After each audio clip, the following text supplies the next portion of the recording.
Hello, I'm Katie from Radio 1's The Surgery, and as part of our My Mind and Me campaign this year on BBC Radio 1, we're here as the ego boosters at Radio 1's big weekend, spreading some positivity. Because there are lots of different diet plans out there, aren't there? There are lots of different people whose job it is to sort of sell you a certain type of diet or fitness plan. And I think sometimes we can sort of maybe read about one and think, oh no, what, should I be having 5 to 6 meals a day? So if I were to come to you as one of your clients and say, look, I want a Kim K bum. A lot of them do. Do they? A lot of them come and say, I want my butt bigger, but I want everything else around it to stay small. Yeah. So what would you advise me? What exercises would we do? I'm going to put mine on out here because I think everyone should get to witness this. Imagine if you got lucky on a night out and then you whip these fat bodies out. Now, that isn't the case in this country, but we do also know that people do sometimes face bullying or face other obstacles in their life because of skin conditions or something to do with the way they look. So that's what we're going to talk about tonight if you're struggling with anything like that. It's almost a year since 22 lives were lost and hundreds were injured following a suicide bomb at an Ariana Grande concert in Manchester. And I'm keen to know how those terrible events have impacted on the lives of the young people who were there that night. What really fascinated me is that the Manchester Resilience Hub are actually using virtual reality for that. So you can visualise the foyer in the Manchester Arena without actually going there and sort of do that in a controlled environment. Sit with an expert who yeah, can talk you through exactly, it. before then perhaps going on a quiet day. That might be the next step. But otherwise, I would say, do you know what? Don't think just because you missed a lot of school that you'll do worse than everybody else. Because I bet there were people who were in school every single day that still perhaps didn't revise very hard or perhaps just found that particular paper really hard. Because let's remember, that's everything you've learnt in a year in 1 hour or 2 hours, isn't it? Just on one piece of paper. And also you managed to do, I mean, you said you've managed to complete them all, which good for is you. quite something if you've been away all that time. And Chloe, what's important to remember is you will be able to go to college. No matter what happens on Thursday, you will get to go, even if it means retaking a GCSE. A couple of my friends failed their maths and English. They still went on to do their AS levels, but they had to retake their GCSEs. So you will be able to go. You won't miss out. When did you actually realise something had gone wrong with your lip fillers? It was about 4 days after, really. I just really started to notice that I had loads of swelling and my lips had gone really, really hard one side. Warning, more grossness coming up. This isn't a new procedure. It's not. Have you noticed over the years it becoming more popular? Yes, recently.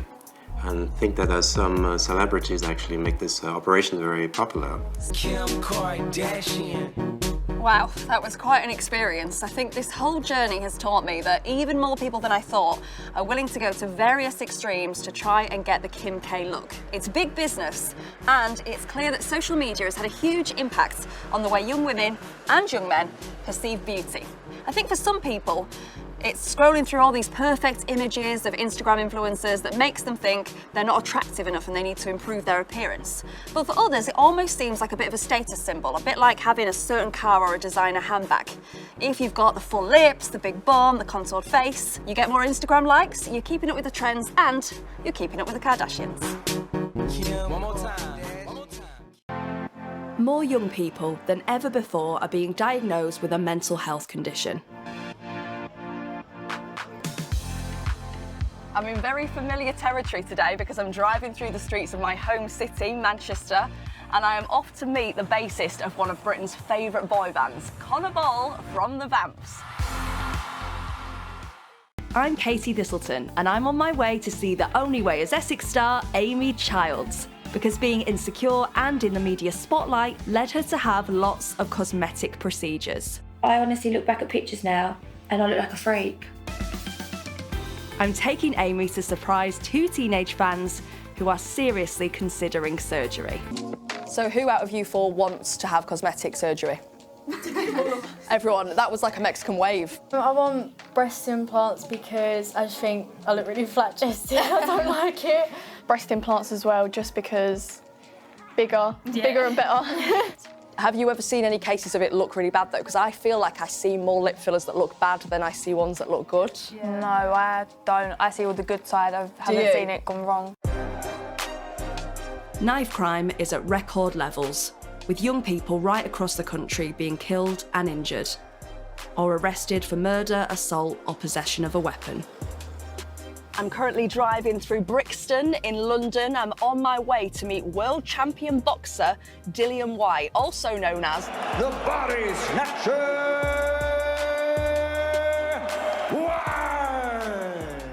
When Dillian was a teenager growing up here, he got involved with knife crime, but he found boxing as a way of getting out of it.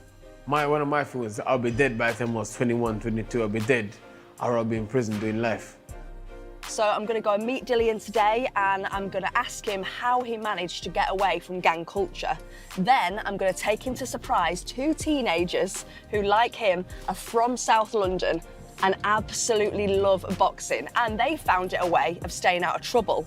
These teenagers aren't involved in gangs, and I'm hoping Dillian can encourage them to stick with boxing, even after they leave school, so they can avoid knife crime.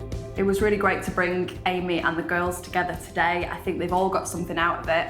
I think Amy actually feels quite guilty and responsible because she was one of those social media and reality stars that was showing off all of her cosmetic surgery and really into her looks. And I think she realises now that she was part of the problem. Do you think that when people get involved with boxing, it like gives them a bit of a purpose? Maybe like, you know, that purpose might have been joining a gang or hanging out with a particular group of mates and getting into trouble, but like now they've got something else to do that like takes up all their time and their passion. Exactly. I feel like with like gang affiliation, you could be spending your time on doing that, or you could be spending your time working hard and building yourself up to doing boxing, you know what I mean? So what's the appeal for young people to join a gang, do you think? Personally, I feel like it's just about like getting fast money. Do you know anyone who has joined a gang? I can't really say, really. Oh yeah, fair enough. I feel like with like gang affiliation comes knife crime as well. I'm so glad that the lads were so buzzing to meet Dillian. They got loads of great boxing tips off him. And I've really learned personally from this experience that something like boxing or a sport or a hobby can really turn somebody's life around. So I'm hoping that now the lads have met Dillian, they'll be even more encouraged after hearing his story, and they'll just be so motivated to keep it up with the boxing.